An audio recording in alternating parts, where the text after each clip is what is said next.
Welcome to Throwback Thursday, where we bring you a homeopathy hangout episode from our archives in case you missed it first time round. Because this episode may be a couple years old by the time you hear it as a throwback, some of the special offers, links, or content may not be valid anymore, so please keep this in mind when listening. You're always welcome to reach out to us at info@eugeniekruger.com. Enjoy the episode. Today's guest is naturopath Jessica Donovan, who is the founder of the Natural Super Kids Club, which supports families in their natural health journey. Jess is also the host of the Natural Super Kids podcast, which I absolutely love, as she has a very easy to understand, common sense approach to health, and she very generously shares her many years of naturopathic experience with her audience. Jess also has a free gut masterclass running from 25 to 26 October, with registrations closing on the 24th of October. This episode will be released on the 17th, so you still have time to register. The masterclass will cover ways to transform your child's gut health to improve their behavior, immunity, allergies, and fussy eating. I know this is something I see a lot of in clinic, and Jess has a way of keeping things nice and simple and easy to follow. So this is going to be a wonderful opportunity for so many families to improve their children's gut health. You can sign up for Jess's free masterclass by using the link in the show notes, and be sure to check out her podcast, Natural Super Kids. Thanks for listening. Welcome to the Homeopathy Hangout, where we discuss all things homeopathy from around the world. And now my mum and your host, Eugenie Kruger. Hello, homies, and a very warm welcome to Homeopathy Hangout. Today, we get to hang out with the lovely Jessica Donovan. Welcome, Jess. Thank you so much for having me, Eugenie. I'm excited to chat. It is so lovely to have you on. We got in touch. I'm trying to remember how actually, but it was over a year ago or so. I don't know who put us in touch with each other, but yeah, we've known about each other for a little while. And then recently I heard about your amazing podcast, which I have been listening to and learning so much from. And I just had to reach out and say, hey, let's do this. And for our listeners, I've been on Jess's podcast as well. And it's just such a privilege to have you on today. And we're going to be talking all things gut health and sprinkle in a bit of homeopathy there as well. But let's get started, Jess. Tell our listeners a little bit about who you are, your journey to natural health, and how homeopathy was introduced and all that as well. Yes, thank you. I'd love to. Oh, where do I start? So I am a qualified naturopath. I graduated as a naturopath in the year 2000. So it's always really easy for me to remember how many years I've been a naturopath. And I was one of those rare people that went straight from high school to naturopathy. I was among the youngest in my class because I think a lot of people go to it later. And I was drawn to naturopathy because I'd had my own health issues, as so many of us are drawn to natural therapies through this way. I'd had issues with skin. I had awful acne as a teenager and hormones all over the place, like a really irregular cycle. And I wasn't getting the answers that I was happy with from doctors. And I knew nothing about natural medicine. I definitely wasn't brought up utilizing natural medicine. But the doctor put me on the pill when I was 15. And I just had this gut feeling. I took it because I desperately wanted clear skin, as you do as a 15-year-old. And I took the pill and it got rid of my symptoms. I had this regular cycle. My acne cleared up. But then I thought, okay, now I can come off the pill because it's gone. And lo and behold, it came back worse than ever. And that was my feeling of, okay, this isn't actually getting to the bottom of what's going on here. This is just a Band-Aid solution. And so I went and saw a naturopath and did a big kind of dietary change, learned a lot about nutrition, learned a lot about gut health. I'd had some sort of minor gut symptoms throughout my entire life, but I hadn't really thought that they were problematic until I made these changes and my gut health improved and my hormone balance symptoms improved and my skin improved. So I sort of knew that we were getting to the bottom of what was going on. And so I decided to study naturopathy and became a naturopath, and then did some traveling around the world early in my 20s after I'd graduated, and came back and started practicing as a naturopath in Australia. Soon after that, I became pregnant. And so I just fell into specializing in kids' health after that, because I just naturally started attracting mums and kids to my clinic and started getting really good results with kids' issues that I was seeing frequently. And so then I wanted to get my message out out of just my clinic room out into the world. And so I launched my online business, Natural Super Kids. And so that's where we're at today. Natural Super Kids has been running for quite a few years now. We have an online membership program called the Natural Super Kids Club, and we're all about kind of helping parents to utilize natural medicines and nutrition and address their kids' health issues from the cause and offer support and inspiration for parents through all the different challenges and stages that kids go through. Mm-hmm. And your podcast is also called Natural Super Kids.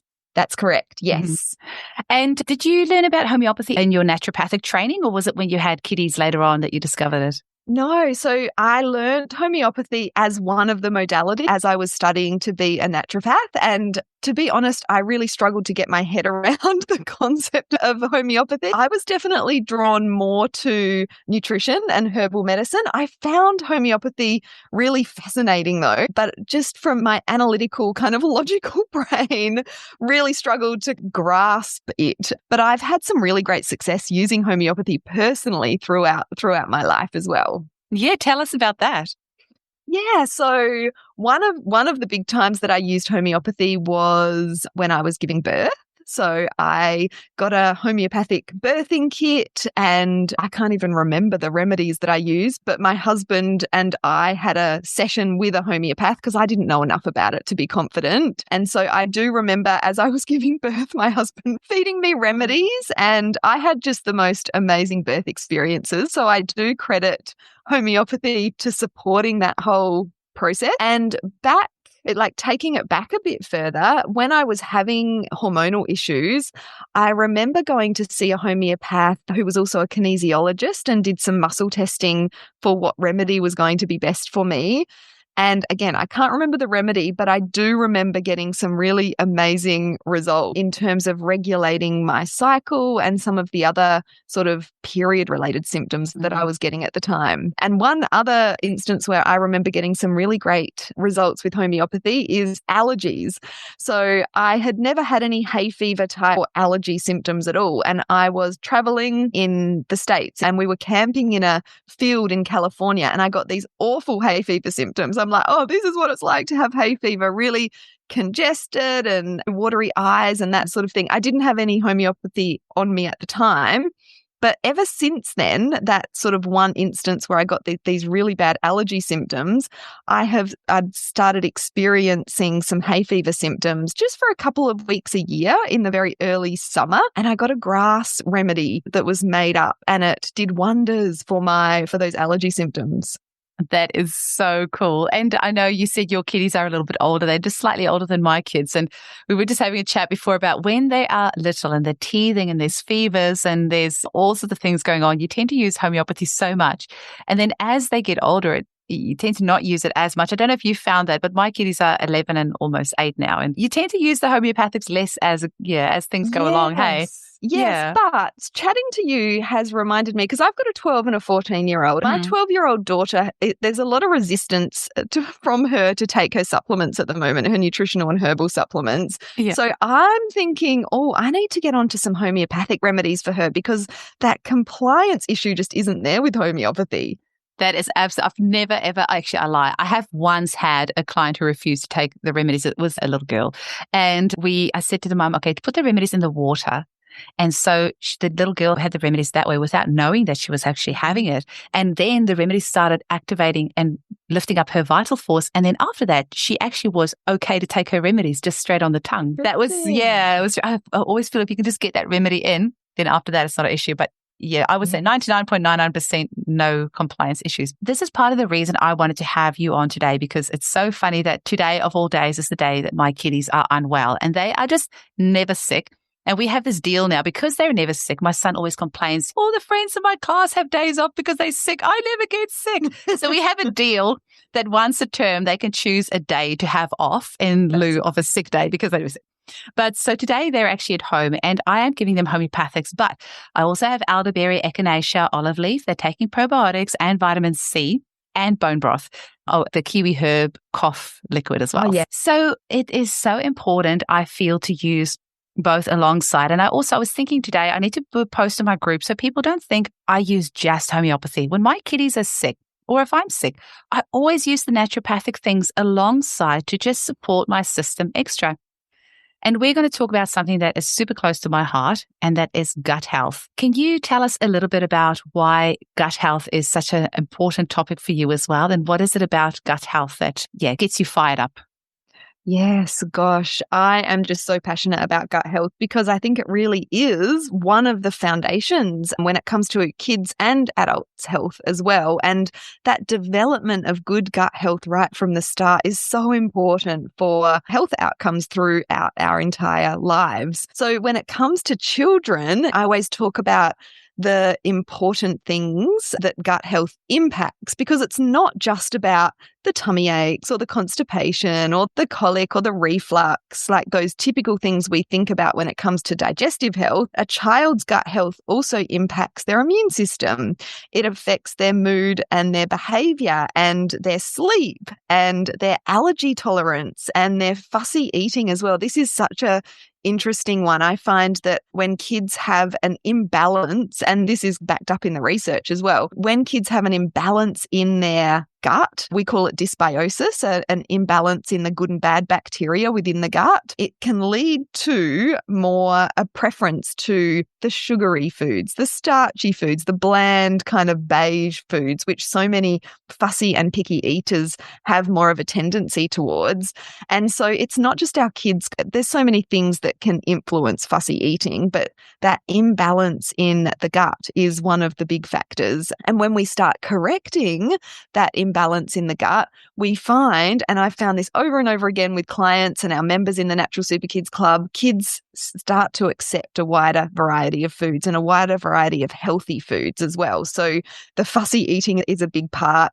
The mood, sleep, and behavior is really fascinating. And a lot of people have probably heard about the gut-brain connection. It's a trendy topic in the research at the moment. There's more and more research being done in this area for good reason, because we don't understand it all yet, and science only explains so much, right? But what we do know is that the gut and the brain are connected by the vagus nerve, and the gut bugs, I just find this so fascinating, communicate with the brain in various ways, and it's a two-way communication. So a lot of the neurotransmitters that affect our kids' mood, their behavior, their sleep are actually produced by the bacteria in the digestive system.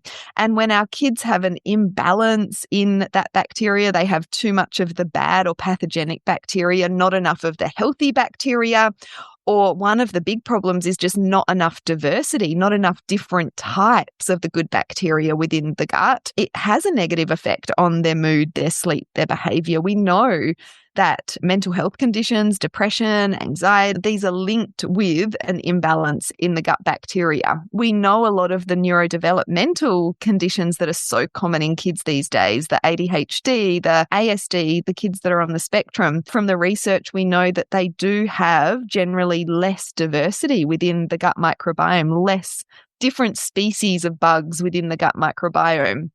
And how this is impacting them, we don't have a full understanding of, but we know that more diversity, more good bugs, more different strains of good bugs within the gut will lead to better health outcomes when it comes to our kids' mood, their sleep, their behavior, the neurodevelopmental conditions. And of course, immunity is a huge one as well. So the gut microbiome has a huge impact on how strong our immune system is, which will affect how often we get sick, how quick we recover from sickness, but also our allergy tolerance. When the microbiome is out of balance, then it leads to more incidences of allergies and atopic conditions such as eczema, which we see a lot of at Natural Super Kids as well.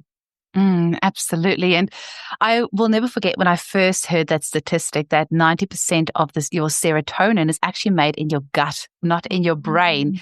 That is scary, absolutely scary, if you think of how many kiddies are born on the back foot when it comes to their gut health. These days, they routinely test the mum for strep B, and then give them prophylactic antibiotics when they're laboring, and the baby is getting that through the breast milk. Then there's such a high C-section rate. And then so often they will give babies just prophylactic antibiotics at birth just because, I don't know, they seem to find all sorts of incredible reasons for why they need that. And then they're on the back foot, so then they're predisposed to ear infections and tonsillitis, and then they get round after antibiotic. And then suddenly you have this fussy kid at 2, 3, 4, 5, 6 years of age that refuse to eat anything other than rice crackers. Yeah. And it actually makes so much sense if you think the other astounding fact that I've heard is that we have 10 times more bacteria and microorganisms than cells in our body. So basically we're one huge big microorganism walking around here. And doesn't that make sense that they would be driving our appetite and our desires and our moods and everything else if they're not in balance? So it makes complete sense if they're out of balance that we will be craving all these things that are, because we're not actually feeding ourselves, we're actually feeding them.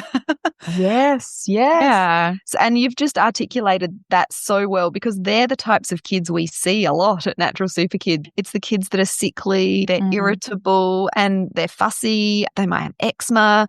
And when we go back and take the case history, almost always there's been those early antibiotics. And of course, there's many factors that can negatively affect our gut health, but an overuse of antibiotics, particularly in that early life, through pregnancy, through birth, as you mentioned, through infancy, it is having a negative effect on the gut microbiome. We know that babies that are born C-section, as opposed to that are born through the vaginal canal, have lower diversity within their microbiome. And that's not, I'm not meaning to trigger anyone into any guilt, because of course C-sections save lives and we're lucky to have access to them. But if your baby was or is born via C-section, it's just a little sign that you need to take extra good care of that microbiome. And there's certainly things that we can do once they're born, whether we're breastfeeding or formula feeding, to replete that microbiome, which is so important. Yeah, and I tell you what, mummy guilt is a real thing, and that will eat you up. So there is zero judgment here on what happened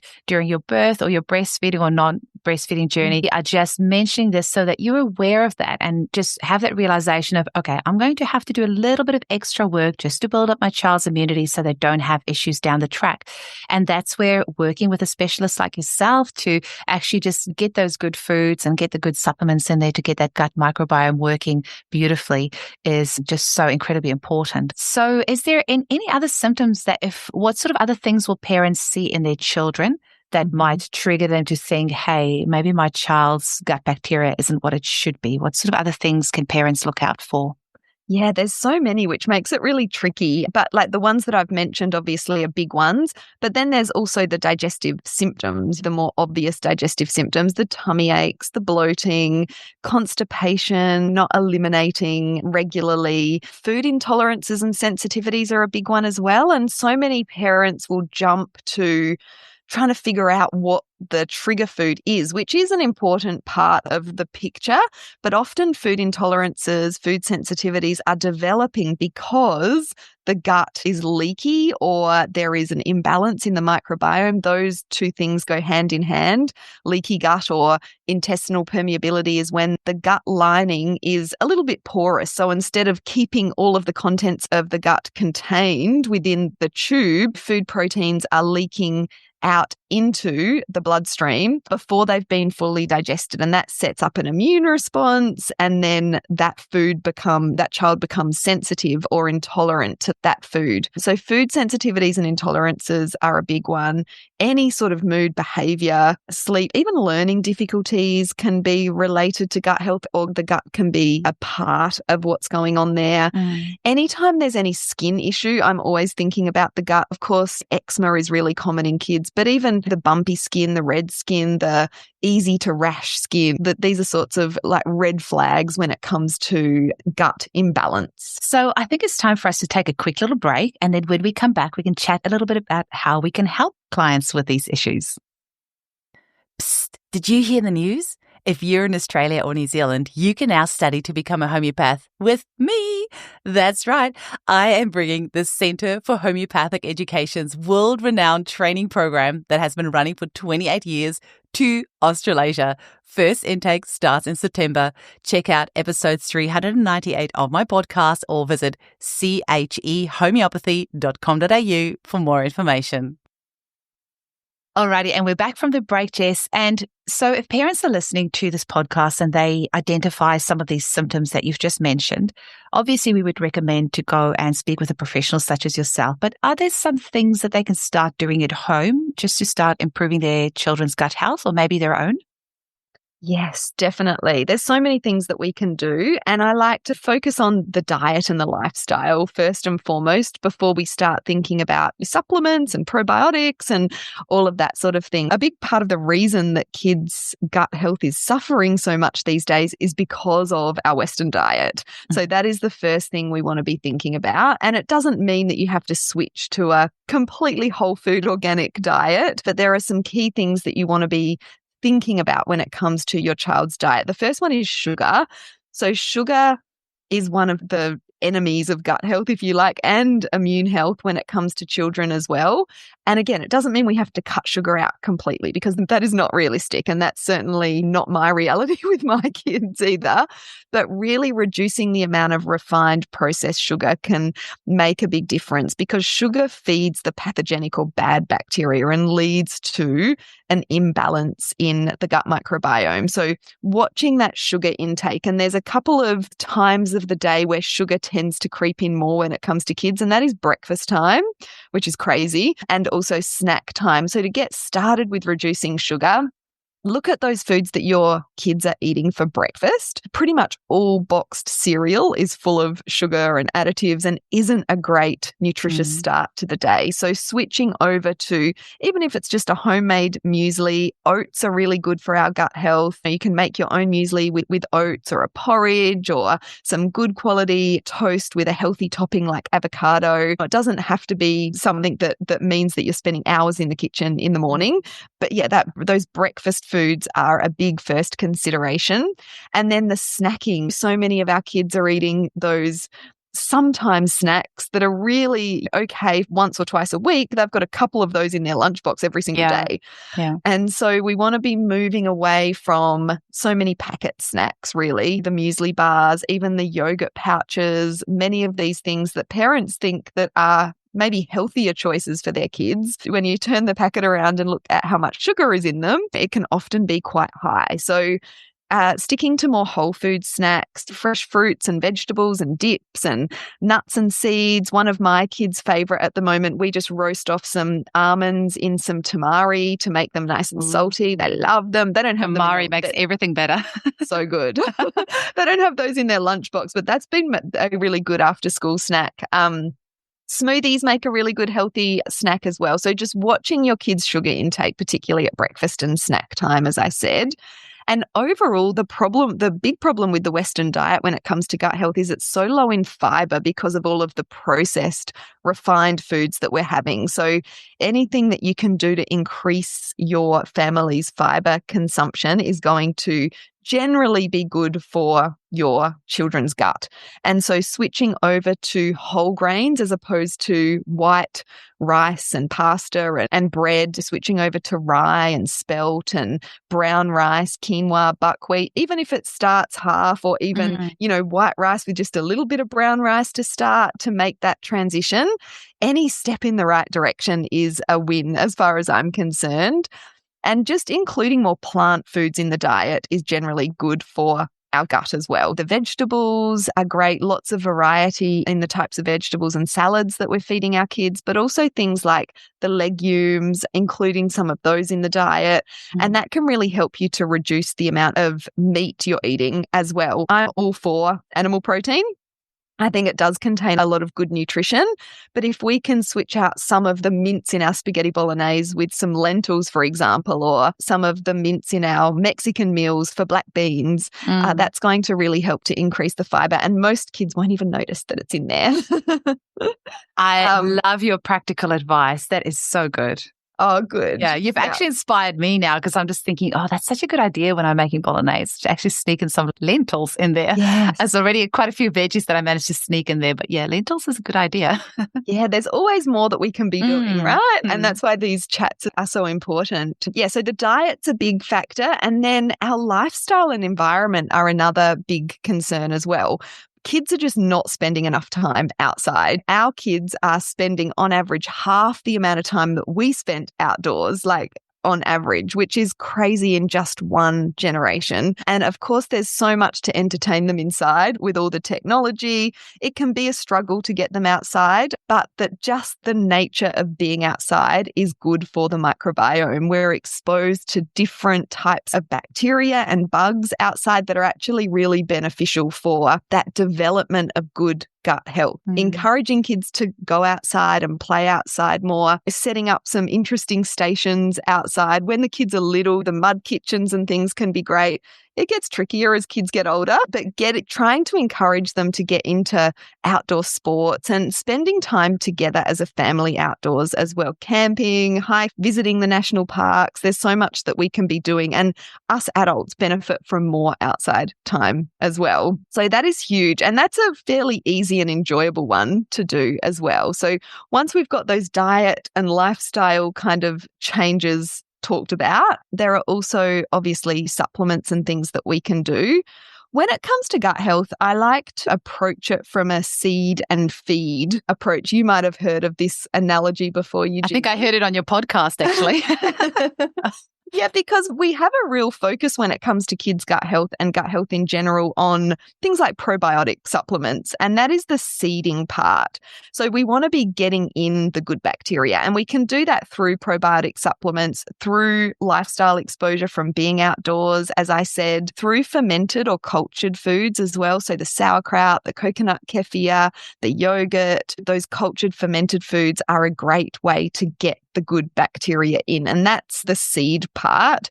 But the part that's often overlooked and forgotten about is the feed part. We need to be putting those seeds into a nice, healthy soil or environment and feeding them good quality food. And the probiotics or good bacteria within our gut feed on prebiotics, which are a type of fiber, which a lot of kids are lacking from their diet. So we want to be really mindful to make sure that our family is getting plenty of prebiotic fibers in their diet. And we can look at supplements as well, particularly for fussy kids or kids that have issues such as constipation. Prebiotics can be great. But from a food point of view, oats are really high in prebiotics. Rye is really high in prebiotics. Things like onion and garlic and leek, which we can sneak into the spaghetti bolognese or whatever we're making. And cooked and cooled potato and rice and pasta. So the cooking and then cooling actually increases the amount of resistant starch in these foods,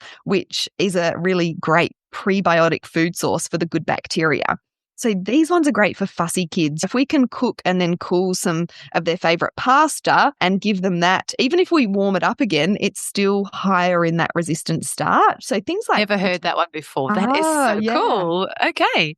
Yeah, so things like potato salad or pasta salad or rice salad are really good for those prebiotic fibers as well.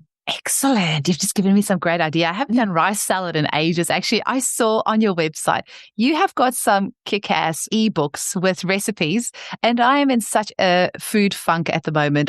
When you just keep cooking the same meals and I just can't think of anything else. So I'm going to go and add some of those to my cart. And you've got loads of ebooks there with recipes. We do. We do. We create lots of new recipes for our club members, and then we package those up into ebooks, or some of them up into ebooks that are available on our website as well. But one of the reasons that we offer this to our club members is because we all need that motivation and inspiration and creativity when it comes to the kitchen. Even I do.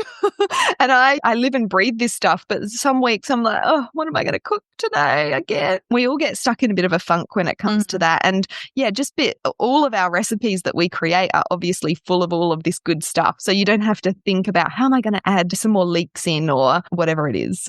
That is so cool. My big thing with my family is broccoli and cauliflower and cabbage. Now, I love all vegetables. I'm very weird. There's literally not a food that I don't eat. But my family they can be a little bit fussy with those. And I'm always trying to, my husband says the cauliflower tastes like farts. So I was like, how can I sneak cauliflower in? And I actually have this beautiful, huge cauliflower that is growing in my garden.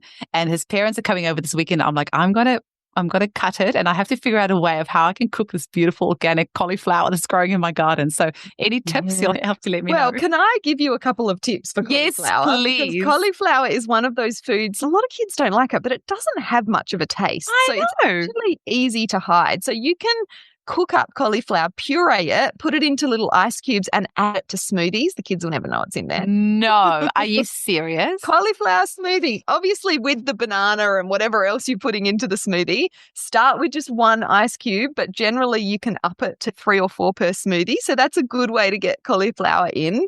And we actually have a recipe in our club. I think it's in one of our ebooks. I think it's the Hidden Veggie Recipe ebook, cauliflower cupcake. And again, it's cauliflower puree added into a cupcake recipe, and kids won't even know that it's in there. Oh, you are an evil genius. I love it. Jess, you have sprinkled in there about your club. Tell our listeners, what is your club and how do they join? Yes, so thank you. So the club is my passion work. So the Natural Super Kids Club I created is about 5 years ago.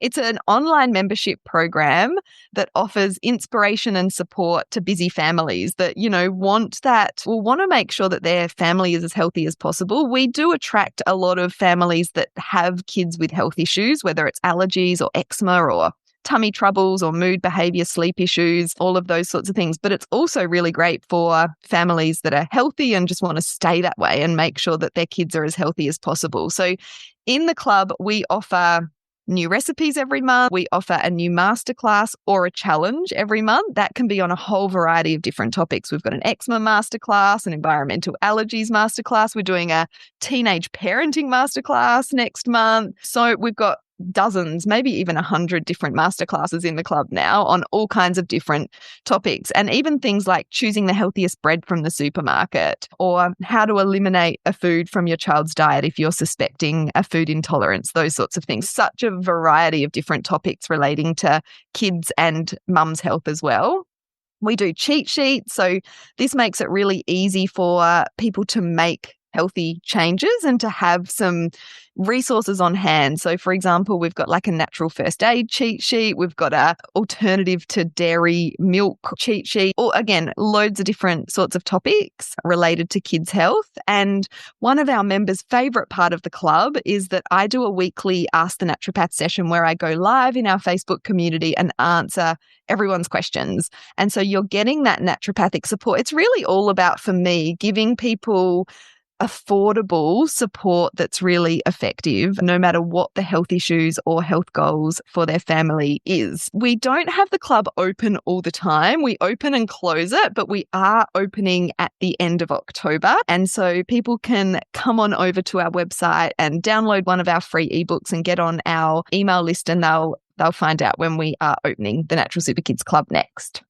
Amazing. And you have got great guest speakers in your group, because I was on there a year ago as well. Yes, I didn't even mention that. There's so much. It's so hard to articulate everything that's in the club, but we do. Oh. We have guest speakers such as yourself and so many others that offer their wisdom into the club as well. It's wonderful, because you're exposing these mums to so many different things that they might not have thought about for their families. So it's really beautiful. And I've had some of your members reach out to me even months later and just saying, hey, I found you through Jess and I'd like to get some homeopathic remedies. So that was actually, I don't know if I've ever told you that, but it was actually really interesting. Like now and again, even now, still a year later, people will say, hey, I heard about you and with Jess. Yeah, it's really great.